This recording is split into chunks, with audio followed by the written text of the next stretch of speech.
Bon, c'est le caucus post-remaniement, le caucus où on va essayer de panser les plaies, de rebâtir l'équipe. En même temps, Elsie, on l'a vu, sortie ce matin des ministres sur la loi 21. On accuse le gouvernement Carney d'être hypocrite avec ce mémoire qui a été déposé, où on veut, par les tribunaux, disons, peut-être limiter un peu l'utilisation de la clause dérogatoire, je m'exprime bien?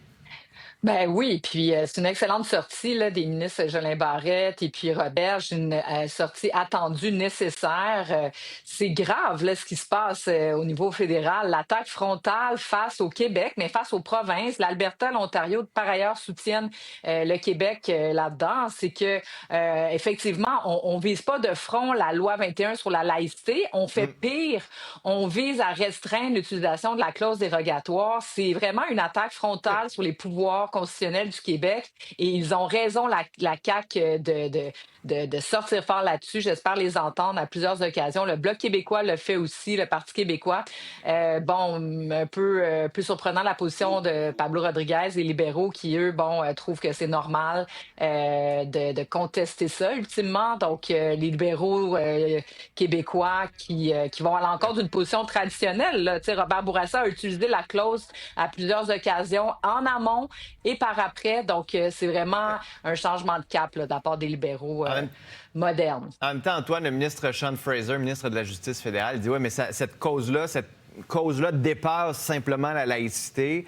Ça va faire jurisprudence, comme on dit, pour le reste, justement pour l'utilisation de cette clause-là. La cause et la clause. » Absolument. Absolument. Je suis tout à fait d'accord. Tu sais, la Saskatchewan l'a utilisé récemment, l'Ontario, et puis Pierre Poilievre a même dit qu'il l'utiliserait peut-être pour des questions de loi et l'ordre. Donc, ce qui est intéressant aussi, là, il faut qu'il y ait un dialogue entre le législatif et le judiciaire. Ce que voudrait finalement instaurer le fédéral, c'est qu'il y ait une possibilité d'une déclaration par un juge, malgré l'utilisation de la clause, sur le fond des choses, parce que dans le passé, c'est un peu technique tout ça, là, mais ce qui est intéressant, en tout cas, dans le factum, le dossier qu'ils ont déposé à la Cour suprême, le fédéral, c'est qu'ils abandonnent complètement la distinction préventive, corrective. Là. Ce qu'ils disent simplement, c'est qu'il faudrait éviter qu'il y ait une atteinte irrémédiable aux droits. Donc, on a l'impression que le fédéral se sert de ça comme s'il avait fait un renvoi à la Cour suprême, pas comme si on jugeait de la loi 21. Excusez-moi, c'est technique, moi, ça m'érotise. Non, mais c'est bien, j'aime ça, de te sentir aussi excité. Rodolphe, belle diversion pour la CAQ en terminant?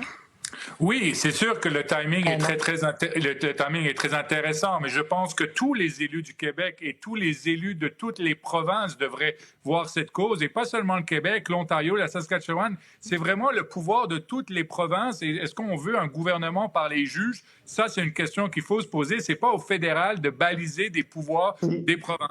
OK, bien, restez là. La disposition de dérogation est intéressante parce que c'est pour 5 ans. Donc, la question devient politique. Est-ce qu'on veut être en démocratie avec des élus qui disent tout seulement « Ah non, on va renvoyer ça aux tribunaux » ou est-ce qu'on veut qu'il y ait un vrai débat politique? Il me semble que c'est ça la démocratie aussi. C'est les élus. Donc, c'est ce que la disposition de dérogation permet. Merci.